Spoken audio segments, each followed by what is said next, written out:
ভারতের সবচেয়ে perfect celebrity কাপলের মধ্যে একটি বিরাট কোহলি আর অনুষ্কা শর্মা। এদের জুটি এই জন্য এত ফেমাস কারণ তারা দুজনেই সাকসেসফুল, সাথেই তারা দুজনেই নিজের নিজের জায়গায় অনেক ফেমাস। চলুন আজকে এদের লাভ স্টোরির ব্যাপারে জানা যাক, কিভাবে এদের প্রথম দেখা হলো, কিভাবে এদের রিলেশন হলো, কিভাবে এদের বিচ্ছেদ হলো, আবার কিভাবেই বা তারা এক হয়ে একে অপরের হয়ে গেল। প্রথমবার বিরাট কোহলি আর অনুষ্কা শর্মাকে 2013 সালে একটা শ্যাম্পুর অ্যাডে একসাথে দেখা যায়, কিন্তু বাস্তবে এটা তাদের প্রথম দেখা ছিল না। এই অ্যাডের কিছুদিন আগে বিরাট আর অনুষ্কা একটা পার্টিতে দেখা হয়েছিল। এই পার্টিতে রণবীর সিং এই দুজনকে ইন্ট্রোডিউস করে দিয়েছিল, আর এখান থেকে তাদের প্রথম পরিচয় শুরু হয়। আর কিছুদিন পর দুজনে একটা শ্যাম্পুর অ্যাডের অফার পায়। এই অ্যাড 3 দিন ধরে চলে, আর এই 3 দিনে তারা একে অপরে অনেক কাছে চলে আসে, আর তাদের মধ্যে ভালো বন্ধুত্ব তৈরি হয়। কিন্তু এই খবরটা তাদের ফ্যানরা কেউ জানতো না। কিন্তু 31 ডিসেম্বর 2013-তে ভারতীয় ক্রিকেট টিম 25 দিন পর দক্ষিণ আফ্রিকা ট্যুর থেকে ফিরছিল, আর প্লেয়ারদের জন্য একটা বাস মুম্বাই এয়ারপোর্টে দাঁড়িয়েছিল, যে বাসটা তাদের হোটেল পর্যন্ত নিয়ে যেত। টিমের সব প্লেয়ার বাসে উঠে যায়, শুধু বিরাট কোহলি বাদে।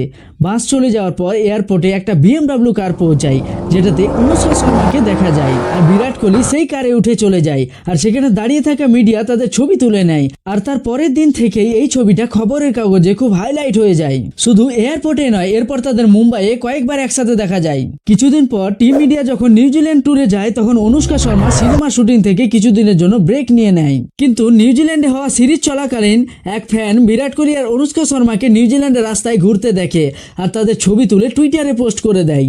তখন সবাই জানতে পারে যে অনুষ্কা শর্মা শুটিং ছেড়ে বিরাট কোহলির সাথে দেখা করতে গেছে। কখনো অনুষ্কা শর্মা শুটিং ছেড়ে বিরাট কোহলির সাথে দেখা করতে চলে যায়, কখনো বিরাট কোহলি সিরিজ চলাকালীন অনুষ্কা শর্মার সাথে দেখা করতে চলে যেত। তবে এই সময় তাদের বেশিরভাগ সাক্ষাৎ হোটেলেই হতো। চেষ্টা করতো যেন কেউ তাদের পাবলিক প্লেসে একসাথে না দেখে ফেলে, কারণ তারা সেই সময় চাইতো না যে তাদের রিলেশনশিপ নিয়ে কোনো মিডিয়া কভারেজ হোক। এরপর 2014 IPL ম্যাচে দুজনকে পাবলিকলি একসাথে দেখা যায়। আর এর পরের মাসে আরেকটি ঘটনা ঘটে। নভেম্বর 2014-তে ভারত শ্রীলঙ্কার ম্যাচে যখন বিরাট কোহলি ব্যাটিং করছিল, তখন VVIP গেস্ট রুমে অনুষ্কা শর্মা ম্যাচ দেখতে গেছিল, আর বিরাট কোহলি সেঞ্চুরি করার পর অনুষ্কা শর্মার দিকে ব্যাট দেখিয়ে ফ্লাইং কিস দেয়। এইসব কিছুই মিডিয়ার ফ্যানদের তাদের রিলেশনশিপের ক্লিয়ার মেসেজ দিচ্ছিল। এইভাবে তাদের রিলেশনশিপ পাবলিকলি আসতে শুরু করে, আর এই নিয়ে মিডিয়ায় চর্চা শুরু হয়। একটা ইভেন্টে বিরাট কোহলি তাদের রিলেশনশিপের কথাটা স্বীকার করে, আর বলে যে সবকিছুই ওপেন আছে, আমার কাছে লুকোনোর মতো কিছু নেই।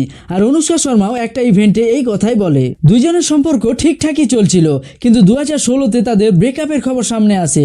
দুইজনে ইনস্টাগ্রামে একে অপরকে আনফলো করে দেয়, আর এই নিয়ে অনেকে মন গড়া গল্পও বানায়। গল্প তো এটাও আছে যে বিরাট কোহলি অনুষ্কার বোম্বে ভেলভেট সিনেমাতে অনেক টাকা লাগায়, কিন্তু সিনেমাটা বক্স অফিসে ফ্লপ হয়ে যায়। আর বিরাট কোহলি যখন অনুষ্কা শর্মাকে তার লসের ব্যাপারে বলে, তখন দুজনের মধ্যে বিবাদ শুরু হয়। কিন্তু এই ঘটনাটা একদম সত্য নয়। 2016-র কিছু রিপোর্ট অনুযায়ী জানা যায় তাদের বিয়ের বিষয়ে মতবিরোধ ছিল, যার কারণে তারা আলাদা হয়ে যান। ব্রেকআপের এই ঘটনার পর তারা দুজনে সুলতান মুভির পার্টিতে যায়। এই পার্টিটা সালমান খান রেখেছিল। 2016 সাল শেষের দিকে আবার তাদের সম্পর্ক ধীরে ধীরে ঠিক হতে দেখা যায়। আর এই সময় বিরাট কোহলি খারাপ পারফরমেন্সের কারণ হিসেবে অনেকেই অনুষ্কা শর্মাকেই ধরে, কিন্তু বিরাট কোহলি এর বিরুদ্ধে রেসপন্স করে। এরপর 2017-তে ভ্যালেন্টাইন ডের দিনে বিরাট কোহলি অনুষ্কা শর্মা আর তার ছবি ইনস্টাগ্রামে পোস্ট করে, আর লিখে যে তুমি আমার জীবনে থাকলে প্রত্যেকটা দিনই আমার কাছে ভ্যালেন্টাইন ডে। আর এর মাধ্যমে তারা আবার তাদের রিলেশনটা পাবলিকলি শেয়ার করে। আর শেষমেশ 11 ডিসেম্বর 2017 সালে ইতালির একটা প্রাইভেট প্লেসে তারা বিয়ে করেন। আর তার পরের গল্প সবাই জানেন, যেখানে একের পর এক ক্রিকেটারের ডিভোর্সের খবর সামনে আসে। সেখানেই বিরাট কোহলি প্রত্যেকটা খারাপ সময়ে অনুষ্কা শর্মা তাকে কতটা সাপোর্ট করে, যে এক সময় বলতো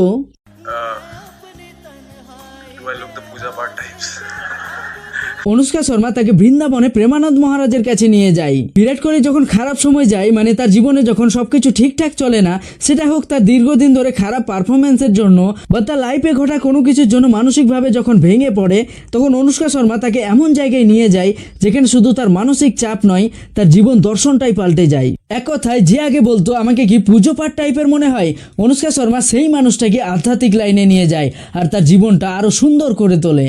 আমার তো মনে হয় বিরাট কোহলি সব দিক দিয়ে এক্সপার্ট, তাই হয়তো এমন পারফেক্ট লাইফ পার্টনার বেছে নিতে সক্ষম হয়েছে। বিরাট কোহলি আর অনুষ্কা শর্মার এই জুটি নিয়ে আপনার কি মনে হয় অবশ্যই জানাবেন কমেন্ট বক্সে।